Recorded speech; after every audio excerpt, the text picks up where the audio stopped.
Hi class, welcome to World Civilizations Part 2. I'm Professor Collins and I will be narrating this lecture PowerPoint for you. This is our first lecture for the course and it's titled Understanding the Past. It corresponds with Chapter 1 of your textbook. So let's go ahead and get started. So on the first slide of every one of the PowerPoints, you will find a list of key terms. These key terms are critical for you to guide your studying by. You will be tested on these key terms in the quizzes. You will be tested on them during exams. So as you're going through the lecture, you're going to want to ask yourself a couple of things about these key terms. The first thing you want to ask yourself is, do you understand the definition of this key term? The second question you want to ask yourself is, do I understand why this is important within the broader historical context of this course, this history course that I'm taking? So by asking yourselves those questions and writing down these key terms and putting information about them in your notes, this is going to really be critical in terms of your overall success in this class. Okay, here on the second slide, I am also going to list out a series of lecture questions. These are just questions that we are hoping to answer in today's lecture. So today's lecture questions are, number one, how do we study history? Number two, why is the study of history important? And finally, number three, and also very importantly, number three, how do we interpret history? Because remember, part of the job of an historian is to not only uncover the history and do the research, but also interpret it for a larger, broader audience. And how those interpretations and those conclusions are made is very important for how history is passed on. So the first thing to recognize is that, generally speaking, a chronological approach to history is really the traditional way that historians use to understand the past. This, of course, makes sense because you are studying events in the order in which they took place. The idea, of course, being that if something happens before something else, then that's sort of the causation of that to occur, right? So typically, histories are told in chronological order. Of course, this is a survey course, so we're going to be talking about world history, which is huge and big, and we're going to be moving around quite a bit to different regions of the world. So there will be a little bit of back and forth in terms of time period. I will try during the lectures to make that clear, and so that you can make a note of that in your notes. But generally speaking, a lot of the chronological approach is important for understanding cause and effect. Example would be for the world wars, right? Most historians will agree that you cannot really understand the causes of World War II without understanding the outcome of World War I, right? And so those two events, major events in world history, really need to be taught together in order for a historian or a student of history to really make sense of the broader picture. Your textbook is going to be going from region to region. Each one of the chapters has a map that shows the region that chapter is focused on. So pay attention to that. There is also a timeline at the beginning of the chapter that will help you put in broader context the time period that is being discussed in that chapter.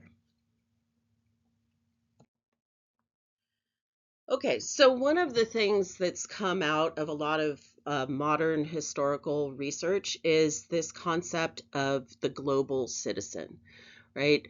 In the mid 19th to late 19th century, there was really a push with the consolidation, particularly of European states, and also with the spread of imperialism and colonialism throughout the world, to really focus on nationalism, right? To focus on one's country, one's history, one's linguistics, one's religion, one's culture. And there was a real sense of that sort of consolidation of a national identity.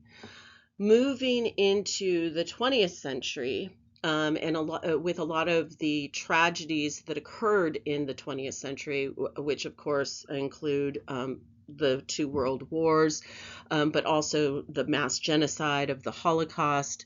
All of those things kind of led to a re-examining of the importance and significance that people should place on their national identity. That is, of course, not to say that people should not be proud of where they're from or feel patriotic and celebrate national holidays, but it's kind of a shift to more of an emphasis on this idea that in our current interconnected world in which we've got, the internet, and we've got global communication and certainly global trade, and we're dependent upon all of these different countries and economies and things like that. The notion of a global citizen begins to emerge in the second half of the 20th century.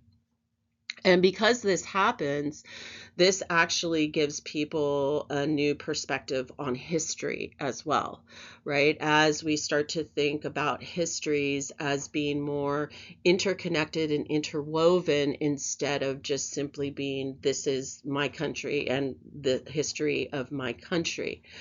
A good example of that would be the study of the Atlantic world, for example, as you start to see the colonization of the Americas and the opening up of trade routes between what is called the old and new world, quote unquote, basically Afro-Eurasia in the Americas. These trade routes open up. Lots of exchanges of commodities and goods, of course, also exchanges of pathogens and diseases, and also, of course, the exchange of human beings in the Atlantic slave trade. And what historians now really understand about that period of time is that that world was a world unto itself, meaning that the people that crossed the Atlantic and exchanged between Africa and the Americas and Europe, and so there's this triangular trade, really were exchanging, not just goods and people, but also ideas and religions and culture and linguistics and things like that. So it gives a much more intricate and also nuanced experience when it comes to history. And that's a good example of this idea of being a global citizen, right? So we no longer now look at history as just, this is the history of this one country. We look at it as like, this is the history of this country, but this country, has impacted and been influenced by other countries as well.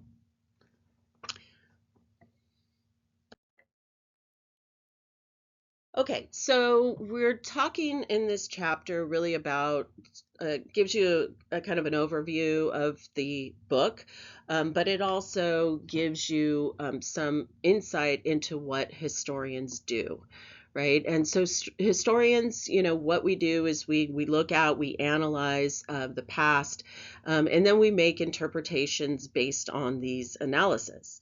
Now, there could be lots of different ways to do that, but there are two primary sources that historians rely upon to make this happen. One is the primary source, and the other is the secondary source. So before we go on to talk about the secondary source, we're going to talk about the primary sources. So primary sources are basically the sources that you are going to get from the time period that you are studying. So say, for example, I wanted to study Thomas Jefferson and I wanted to understand his perspectives on the American Revolution, right? I would go back to that time period, to the archives that hold, the letters that he was writing at the time, the treatises that he may have been writing, maybe some of the transcripts from the legislative sessions that were taking place, and I would be able to get a perspective of history that was written by Thomas Jefferson. Let's say, for example, I wanted to learn more about his enslaved, what will later become his lover, mistress, Sally Hemings. That would be a lot more tricky, right? Because she's not leaving behind all of these public documents. So we would have to look at maybe newspaper articles or things, other references to her by people that Thomas Jefferson knew that were being written at the time period. Maybe you could read some things, some references to her in his diary, or perhaps in his daughter's diary, right? And you could maybe get a glimpse of that person's life who is kind of in a lot of ways very silent in history. So primary sources are really invaluable to historians, and that they give us a perspective or a glimpse of history from the time period in which you're studying. So it's not giving you somebody else's perspective that has already gone in and done the research. It's not telling you how to think about a particular thing. It's just informing your overall research. So some examples of primary sources would be like any type of manuscript writing, like treatises, letters, memoirs, diaries. Those are oftentimes like more of the personal perspectives that we can get and we can find from people. And those, if you can find them, are incredible sources of information for a historian. Sometimes those aren't available, and so you go to, other types of primary sources. So maybe newspaper articles from that time period that you're studying, or magazines, any type of public artwork, or literature even can be a form of a primary source. A lot of times authors, particularly in societies in which there was a lot of oppression, would write about controversial topics under the guise of fiction writing. And so you can find a lot of nuggets of information within literature of the time periods as well. Any type of artwork, of course, music, film, photographs. Once we have film and photographs, which won't be until the 19th century forward, artifacts, any type of artifact, even architecture, can really inform us of the past. What types of materials were used? Why were certain designs chosen over others? So the primary sources are like the real meat of the research, and it's really the meat of original research, right? And it becomes incredibly important the more in depth you get about a particular topic, to ensure that you have those primary sources to analyze. In this class, we're going to talk about how to analyze primary sources, and I'm also going to be assigning primary sources to you to analyze as some of your homework assignments. The second type of sources that historians typically use are secondary sources. And secondary sources are the sources that were created after the period of study by people who did not necessarily live through those experiences. In fact, probably didn't live through those experiences. And so these are people that are going back, using my Thomas Jefferson example. You might have somebody that wrote a biography on Thomas Jefferson, in the 20th century. And so you're reading that biography. That is a secondary source. It's not something that was written by Thomas Jefferson himself, but it was written by somebody that presumably has done a lot of research on Thomas Jefferson and is presenting this information to you in a very, compact, narrative form that's very easy to understand. So typically people, when they do historical research, they start at secondary sources. Secondary sources are where the research starts. It's where you get your broad overview of your research topic. It's where you can sort of get a sense of how the different events fit together that are related to your topic. And then the primary source is where you would go to really delve into the topic in sort of more minute detail. So secondary sources are great. And some examples of secondary sources include your textbook, any type of encyclopedia source, scholarly articles that were written, and any type of, I guess, nonfiction history book, as long as it was written in a scholarly fashion with, references and things like that. So secondary sources, great places to start research. Primary sources, great places to hone in on your research. So another source that's often very important for historians, particularly if you are really doing very in-depth research, and particularly if you're doing research that is unique, like original research, is to research the historiography of a particular topic. Right. So this is actually can be very interesting exercise to go back in time and see how past historians have studied your topic and how your topic has been interpreted and presented to the public in the past. Um, this is really important for sort of understanding. It's almost like a history within a history, because you're understanding your topic from different perspectives, and those different perspectives inform you of different periods in history, if that makes sense. So there are a lot of historiographical papers that students, particularly if you're a history major, could be assigned later on in your studies.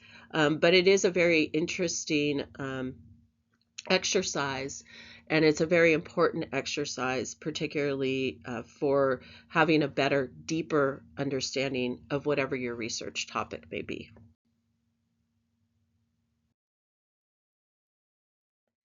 So here's the part that you really want to pay attention to, because we will be looking at primary sources in this course, and you're going to be asked to interpret primary sources on your own. And if you're not familiar with this process, it's not difficult. It's really good to have guidance as you're going through it, right? So obviously, the first thing you want to do is look at any type of date, or also see if there's oftentimes primary sources, particularly a lot of the ones I'll use in this course will come with some type of introduction, right? Which will help you gain the context of what you are about to read. And then you're going to want to look at who created this document, who or this object, who is the author, who is the creator.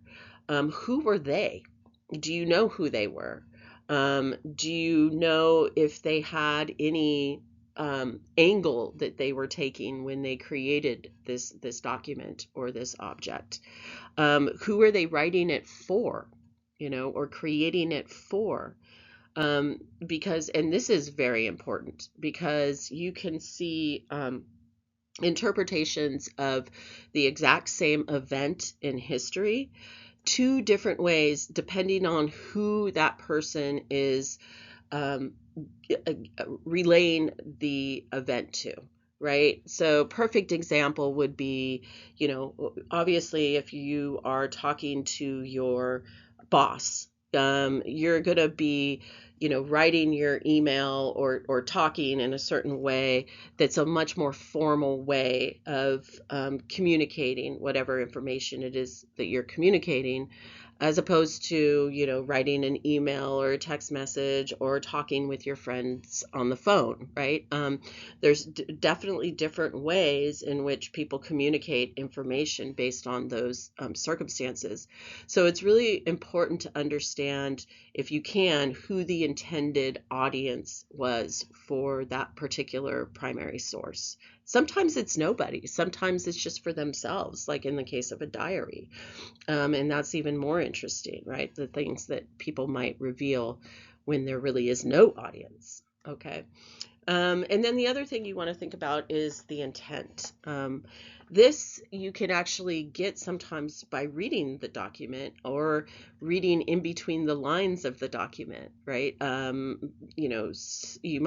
might say something, maybe not directly, but the tone of the document indicates some type of intent, right? Is this document meant to be persuasive? Is it meant to be explanatory? What is the intent of this document? And then finally, as I mentioned in the beginning, what is the context, right? What is the historic context in which this document is being created? And that, of course, will also inform you as to all of the other things, like the intent and the audience and all of that. So these important questions are really how we construct the events of the past. And it's how we try to construct the events of the past as accurately as possible. And at the bottom of the slide, you'll see, understanding rhetorical choices is important. Essentially, what that means is how the person is talking in the document, how they are writing, I should say, not talking, but what are the word choices that they are using in the document, and what does that tell you about their intent, right? Or even maybe the context. Okay.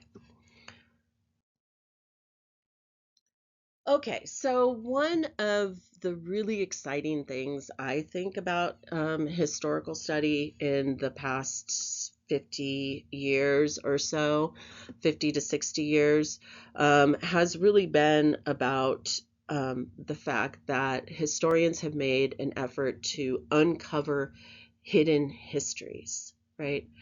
And hidden histories are the histories that tell the stories of the people that have been disenfranchised, oftentimes women, oftentimes poor people, oftentimes minority communities, persecuted communities, all of those voices that have throughout history really been covered up by the victors of history or the great men of history. And your textbook goes into that too, the idea of the great man theory, right? Which is, really what was driving historic research for many, many years in, hundreds of years.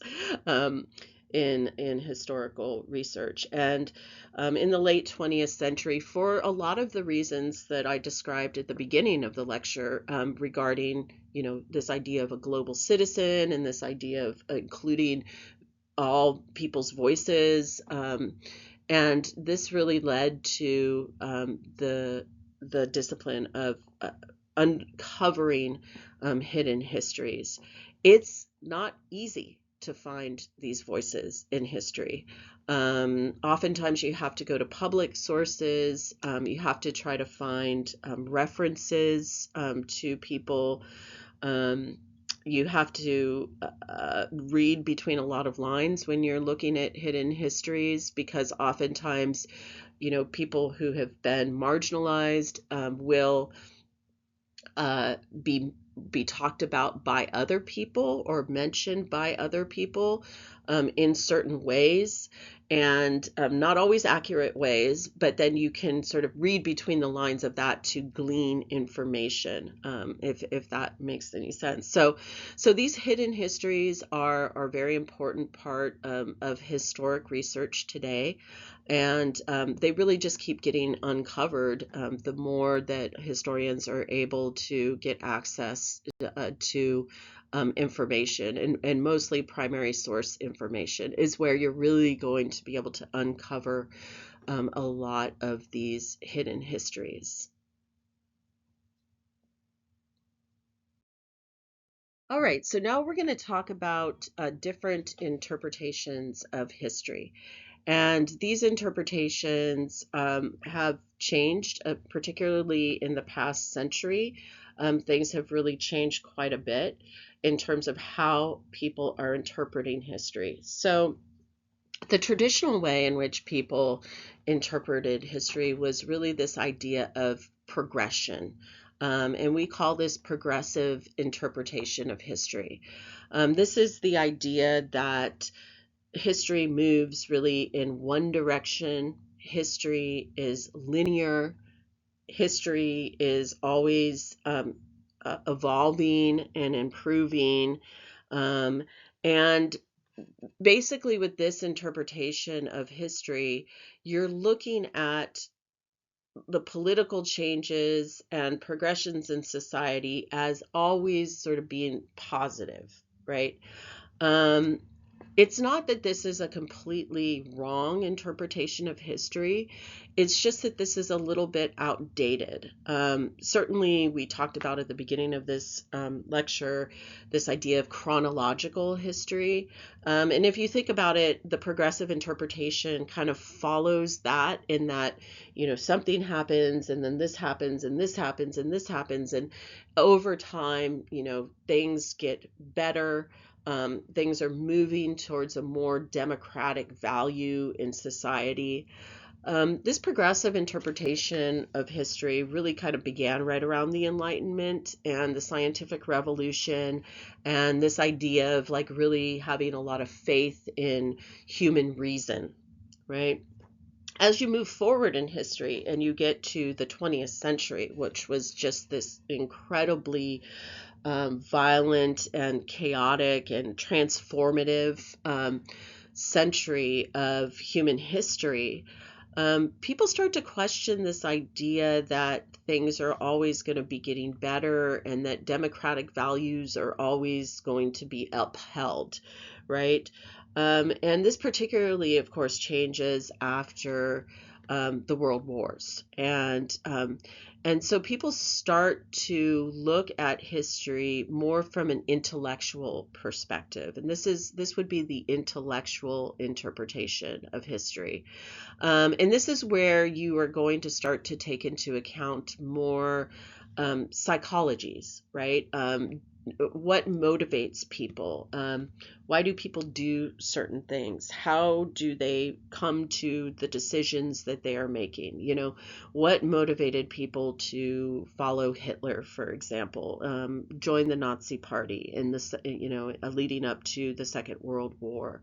And this is also kind of also considering ideas of, what is it that people want? How are people motivated by their inner desires? Are all people motivated in the same way, right? So the study of intellectual history really becomes more important as we move through the mid 20th century, and it starts to really get integrated into historical study. And then finally, you have social history, interpretations of history through the lens of social situations, people who are not just elites, but everybody. What are the experiences of people in marginalized communities? What are the experiences, of people based on what their gender is, what their sexual identity is, right? All of this type of scholarship really starts to take off in right around the same time that the hidden history movement takes off, and that's in the 1960s. And you start to get these very niche, really, areas of study where people are looking at history through a certain lens. So I'm going to help illustrate this, I am going to use an example from your textbook. Okay, and this is from chapter 1, and your textbook asks the questions: how would each school of historical thought approach the story of colonial Latin America between Spanish conquest that began in 1493, of course, with Columbus, and the independence movements of the 1920s, the independence movements from Spain? And they give these examples. The progressive historian might explore the growth of democratic legal systems or people's increased interest in republican forms of government. The intellectual historian might consider the indigenous literature and philosophy of that period, because, of course, the indigenous people were such a big part of the transformations that took place in Latin America.